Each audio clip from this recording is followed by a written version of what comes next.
right, we'll go ahead and get started just to be respectful of everybody's time and to leave plenty of time for questions at the end. My name is Erin Wendt. I am one of the outreach coordinators for the Floodplain Management Division here at the Department of Water, Energy, and Environment.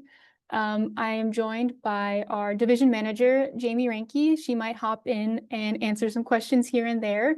And we also have Michelle on the line. She's our administrative assistant.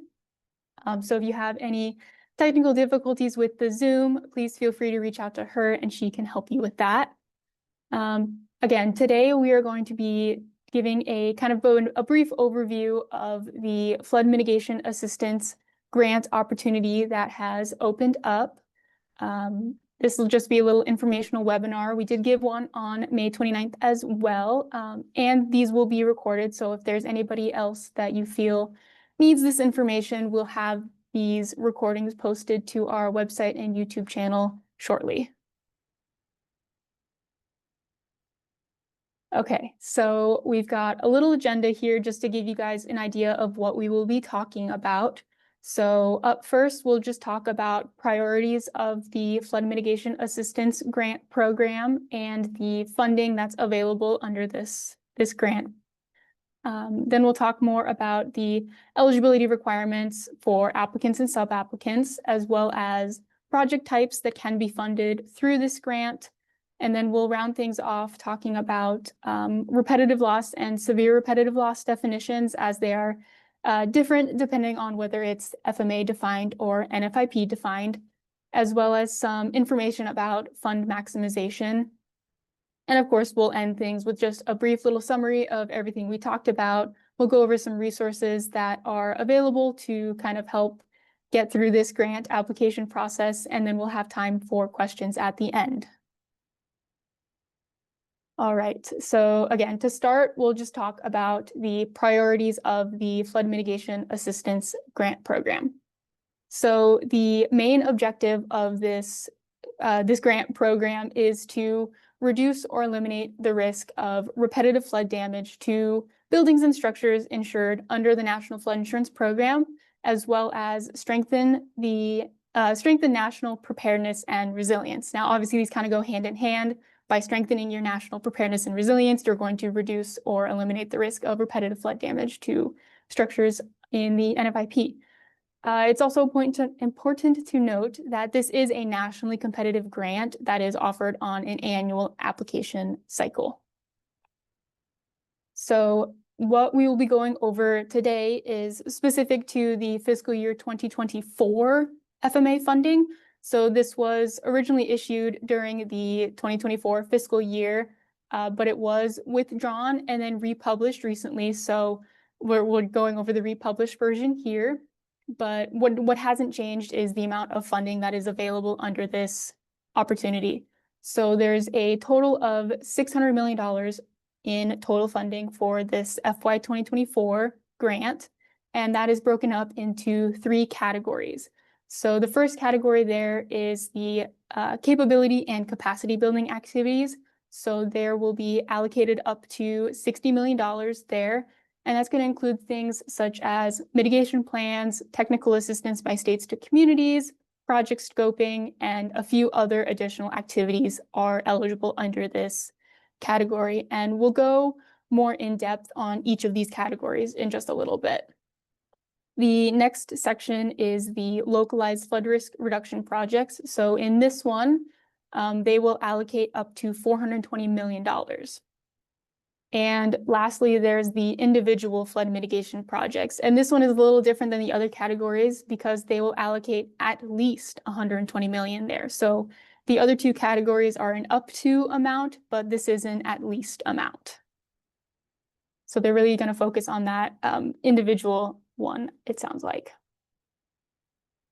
So to go over some of the eligibility requirements for the Flood Mitigation Assistance Program.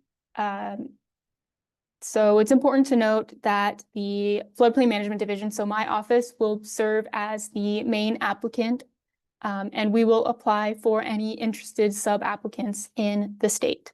Eligible sub-applicants are going to be those that are going to be cities or townships counties, special districts. So like in the state of Nebraska, we have our natural resources districts. They are considered a special district and could be an eligible sub-applicant. And any Native American tribal governments can either be a sub-applicant or they can apply directly through FEMA. That is their choice.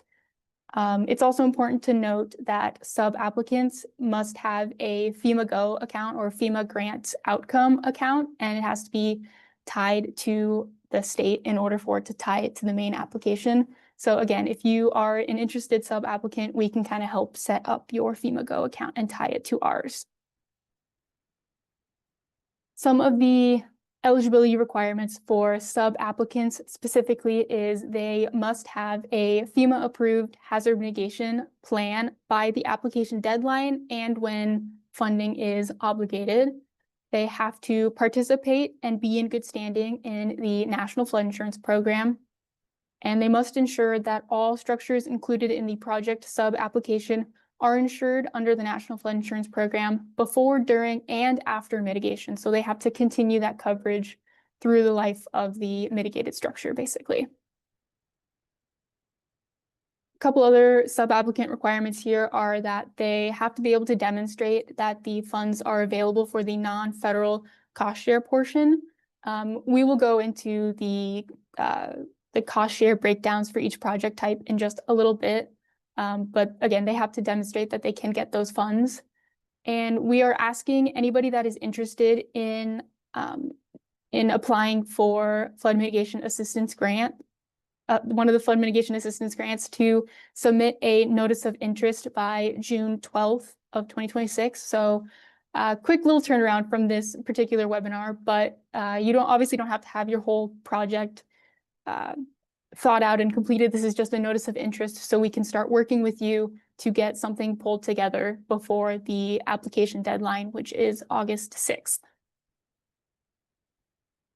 So, like I said earlier, we're going to go more in depth on the project types that the FMA grant can help fund. So there's those three main categories. Again, we've got our capability and capacity building activities. We've got localized flood risk reduction projects and individual flood risk reduction projects. So the capability and capacity building activities are those that are going to build state and community capability and capacity for developing future flood risk reduction and hazard mitigation projects that can then subsequently be implemented to reduce flood claims against the National Flood Insurance Program. And your localized and individual flood risk reduction projects are going to be those that are going to mitigate or reduce the risk of flooding to insured structures in the National Flood Insurance Program. The localized projects are going to be kind of on a community scale, while the individual ones are more structure by structure. So going a little bit more in depth on each of those, the capability and capacity building activities, again, those are going to include things like your multi-hazard mitigation plans, technical assistance to states, project scoping, and any additional activities. And those additional activities can include things such as what's listed on the screen there. So partnership development, enhancing local floodplain management, mitigation strategy development for high-risk properties, substantial damage procedure development, and of course, there are going to be some other eligible activities that aren't explicitly stated. So anything kind of in that realm could be funded through the capability and capacity building section. And again, up to 60 million will be selected in this section. Now, with I believe most FEMA grants are like this, but there is a scoring criteria for prioritization of projects. And under the capability and capacity building activity, sub-applicants will receive 5 points if the proposed activity includes completion of a comprehensive repetitive loss strategy that also includes substantial damage procedures. If the community participates in the community rating system, they will receive 3 points. So I believe we have 9 communities in Nebraska that participate in CRS. So if they're interested, they could receive 3 points under this category. And then those that are cooperating technical partners with FEMA, they can receive 3 points just for being a cooperating technical partner. So the cost share requirements under the capability and capacity building section of the grant is up to a 75% federal cost share. Now, under this category as well, there are activity caps per project type. There's a federal activity cap. So for mitigation plans, the federal activity cap is $100,000, and that's broken down further for $50,000 for state mitigation plans and $25,000 for local mitigation plans. Technical assistance is capped at $50,000. Project scoping is capped at $900,000 per activity. And again, those project scopings are, those activities that are going to develop future flood mitigation projects. And then those additional activities that we kind of outlined in the previous slide. So things such as building partnerships for mitigation, improving floodplain management, those types of projects, those are capped at $300,000. Moving right along, we've got our localized flood risk reduction projects. And again, these are projects that are going to address community flood risk for the purpose of reducing those NFIP flood claim payments.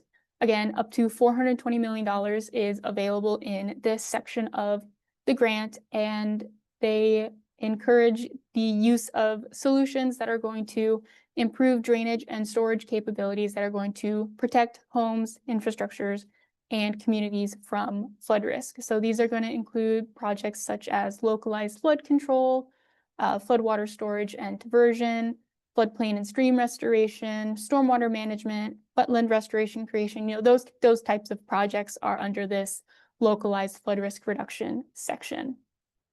And again, points will be assessed for prioritization under this grant, under this section of the grant. And so points will be assessed for every NFIP policy that is active as of the FMA application start date and is verified within the benefiting area of the project. Now, 2 points will be awarded per NFIP policy in the benefiting area, and it will go up to 200 points awarded there. Points will also be assessed for all FMA and NFIP defined severe repetitive loss and repetitive loss properties in that benefiting area. So 5 points will be awarded per repetitive loss property and 10 points for every severe repetitive loss property, and they can earn up to 175 points. 100 points are available if the applicant has at least $1 million in NFIP flood insurance claims with payment in the 12 months prior to the closing of this application period. And then 50 points is also available if this project was generated from a previous FMA award. Lastly, again, if the community participates in the community rating system or they are a CTP community, each of those participating in either of those can get you 25 points. So the cost share for the localized flood risk reduction projects is an up to 75% federal cost share, and the federal activity cap under this category is $50 million per project. All right, individual flood mitigation projects. So the individual flood mitigation projects have a focus on mitigating the risk of flooding to individual NFIP insured structures. So this is going to be more on obviously a structure by structure project. Priority in this section is going to be given to severe repetitive loss and repetitive loss properties. And under this category, at least $120 million for project types will be awarded. So the other categories had an up to amount, and this is an at least $120 million will be awarded. So some project types under the individual flood mitigation projects section include acquisition, relocation, elevation, mitigation, reconstruction, and dry flood proofing of historic or commercial structures. This one is also a little bit different as there is also no federal activity cap for these individual flood mitigation projects. Again, it's important to note, we said this a little bit earlier, but all structures included in the project sub-application have to be insured under the National Flood Insurance Program before, during, and after mitigation. And the community applying must be a participant in the National Flood Insurance Program with an approved hazard mitigation plan. Just some more information on the individual flood mitigation projects. So again, activities where the mitigated structure is going to remain. So your elevation projects, your mitigation reconstruction projects, your flood proofing projects, things of those types of projects. They are required to be designed in accordance with NFIP standards outlined in the Code of Federal Regulations. So that's 44 CFR Part 60. And the most recently adopted edition of ASCE 24 as that's the minimum design criteria. Obviously, you can go above those design criteria, but those are the minimum there to be eligible. And the scope of work narrative should clearly state this information. Again, like the other ones, there is a point system for prioritization in the under this grant program. So sub-applications will receive 10 points per structure that is determined substantially damaged by the community within 5 years of the application submission deadline, and they have to include a verification letter stating that the property was substantially damaged. Points will also be assessed for FMA and NFIP defined severe repetitive loss and repetitive loss structures that are verified in that sub-application. So if greater than 35% of properties in the sub-application are severe repetitive loss or repetitive loss, they will receive 30 points. And if 25 to 35% of properties in the sub-application are severe repetitive loss or repetitive loss, the sub-application will receive 15 points. And again, sub-applicants will receive 20 points if the project was generated from a previous flood mitigation assistance grant award. So the project cost share for the individual flood mitigation projects is a little different than the other ones. So the general cost share for projects under this category is up to 75% federal. But if the individual structure is an FMA defined severe repetitive loss structure, it can be eligible for up to 100% federal cost share. And if it is an FMA defined repetitive loss structure, it is eligible for up to a 90% cost share. So we just made note on the screen there that the 100% and 90% federal cost shares are not available for National Flood Insurance Program defined properties, severe repetitive loss and repetitive loss. So those definitions are similar, but a little bit different. So we'll go into those in the next section, but NFIP defined severe repetitive loss and repetitive loss will be eligible for that 75% cost share, not that 100 or 90%. So now we'll just talk a little bit about the differences in those repetitive loss, severe repetitive loss definitions as they equate to different cost shares, and then just a little bit about fund maximization. So in the flood mitigation assistance program, severe repetitive loss properties are of the highest priority to mitigate as they are, they're repetitive loss enough where it's costing the program quite a lot of money.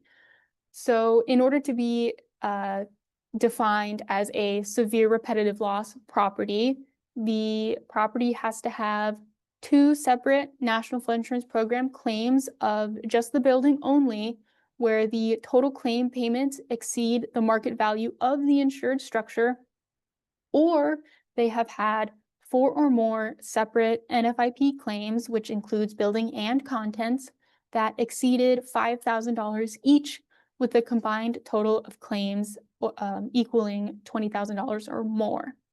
So that's the FMA defined severe repetitive loss. in order to be categorized as an FMA repetitive loss property, they have to have incurred flood-related damages on 2 occasions where the repair costs equaled or exceeded 25% of the structure's value at the time of each flood event.